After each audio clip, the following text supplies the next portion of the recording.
In this video, we will see few questions related to construction site experience.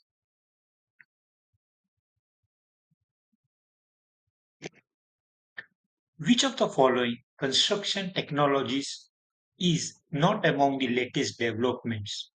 So in a latest development, we have a construction technology which is called PPVC, prefabricated pre-finished voluminous construction. So voluminous construction, it means we started from 1D, precast beam, precast column, bracing, or steel members fabricated in a yard, 2D elements, slab, wall, and next is 3D. So we are creating complete a room or a kitchen block or a toilet block in the at a ground level or in a fabrication yard, lifting it and placing in the position. So if you want more reading about PPVC, I would recommend Singapore. They have developed standard specifications and methods. MMC, which is also latest modern methods of construction. This is very common used in UK, but PPVC and MMC they are the same. Design for manufacturing and assembly, it is also similar latest development. So the precast concrete is not the latest; it has become now old. Let's see the next question. Which of the following is not commonly used in steel construction, steel concrete composite floor construction? So in a case of a steel concrete composite construction, we go for hollow core slabs, metal deck sheet. Yes, correct. Like we have two type of metal deck, normal decking, which comes in 45 mm or 4.5 centimeter, 6 centimeter, 8 centimeter, or a deep decking, which is common, like 22.5 centimeter in that range, and filigree slabs, or we call lattice slab, where we have 6 to 7 centimeter concrete rebar and a truss like which will become composite with cast in situ concrete. So these are three commonly used in a steel composite construction. Post tension slab we only use with RCC. So this is the big answer. Let's move quickly to the next question. Which of the following tests does not recommend for a concrete with very high workability? So concrete, we have workability class like S1, S2, S3, S4, and S5. S4 is up to like around 21 centimeter. Like in a case slump, we have a cone, and then we check when we remove this cone, concrete, which was originally 30 centimeter height, how much it becomes. Like this distance drop, we call slump. So in case of a high workability concrete, we measure slump flow, correct? Like we measure the diameter, average diameter, that is we call it slump flow, visual slump index, which is 0, 1, 2, like what this, how it looks, flow velocity, the time taken to achieve this slump test. So very high workable concrete, we don't rely on a slump test result. Pre-stressing strand shall be grouted as soon as practical after stressing and in any case no later than. So let me draw a post-tension girder. For simply supported, we have a parabolic profile, and this is the point where we got maximum load and not maximum load, maximum bending moment.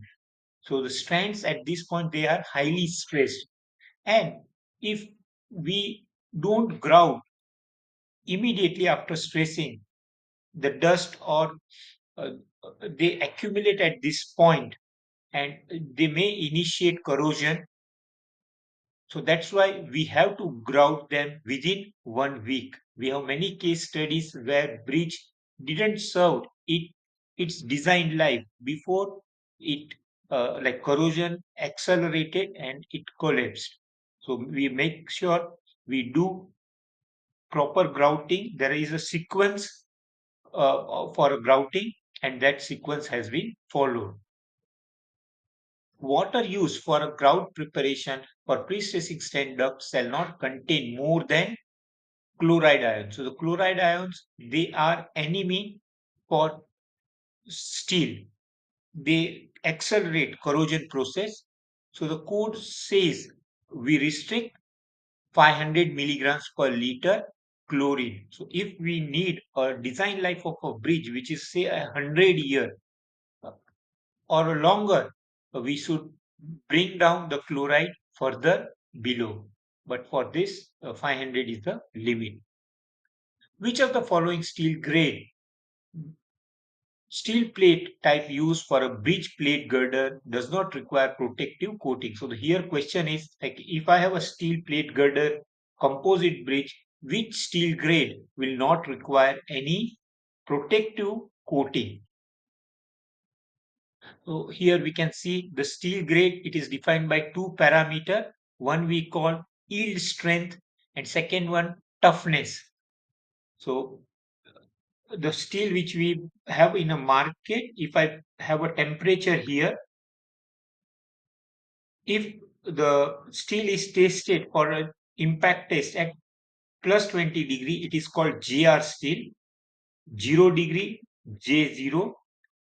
If we have a toughness test performed at minus 20 degree, we call J2 steel, and K2, which is like minus 40 degree centigrade, and minus 50 degree, we call NLML steel.